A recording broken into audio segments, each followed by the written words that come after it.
మనం ఏ ఊటతో నింపబడుతున్నాం? లోకంలో కొంతమంది ఈ ఊటని కలిగి ఉంటూ ఉంటారు. చెడు ఊటని కలిగి ఉంటూ ఉంటారు. పాప ఊటని కలిగి ఉంటారు. ఎందుకు కలిగి ఉంటారంటే వారి హృదయాంతరంగాల్లో వాక్యము లేదు గనక. వాక్యం ఉంటే, వాక్యాన్ని గనక కలిగి ఉంటే, ఇదిగో సజ్జనుడు తన మంచి ధన నిధిలో నుండి సద్విషయములను బయటికి తెస్తాడు. మరి దుర్జనుడు అయితే తన హృదయములో నుంచి చెడ్డ నిధులను బయటికి తీసుకుని వస్తాడు. హృదయంలో నుంచి బయటకు వచ్చేవి అనగా మార్క్స్ వార్తలు అక్కడ మనకు కనబడుతూ ఉంటుంటుంది. దురాలోచనలు, వ్యభిచారములు, కామకృత్రిములు, చెడితనము, వీటినన్నిటినీ హృదయంలో నుంచి ఎక్కడికి వస్తాయట? బయటికి వస్తానంటే ఇవి కొంతమంది ఈ ఊటలను కలిగి ఉంటారు.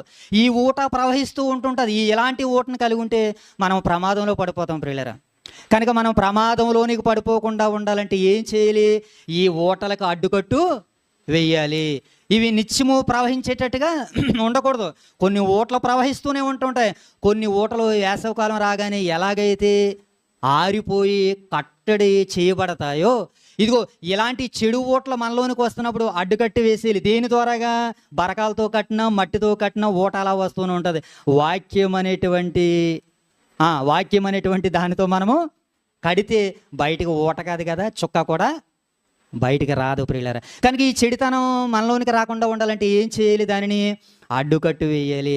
ఎలా అడ్డుకట్టు వేయాలి? యాకోబు 3:10 చదువుదాం ఒకసారి.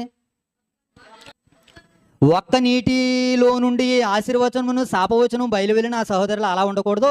నీటి బొక్కలో ఒక్క జలం నుండి తీయని నీరును చేదు నూరును ఊరున నా సహోదరులారా అని మాట్లాడుతున్నారు. అంటే మనలో నుంచి ఏం రావాలంటే ఆశీర్వచనం వచ్చిందంటే ఆశీర్వచనమే రావాలిక.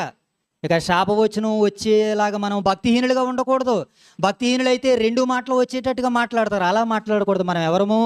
క్రీస్తు బిడ్డలం, క్రీస్తును కలిగి ఉన్నటువంటి వారు. మనల్ని పిండితే ఏమి రావాలంటే బయటికి ప్రేమే రావాలి, క్షమాపణే రావాలి. ఇలా రావాలంటే ఇలాంటి ఊటలు మనం తెలుసుకుంటే ఆ ఊటలకు అడ్డుకట్టి వేసి మరి వాక్యం ద్వారాగా ముందుకు వెళ్ళడానికి అవకాశం ఉంటుంది.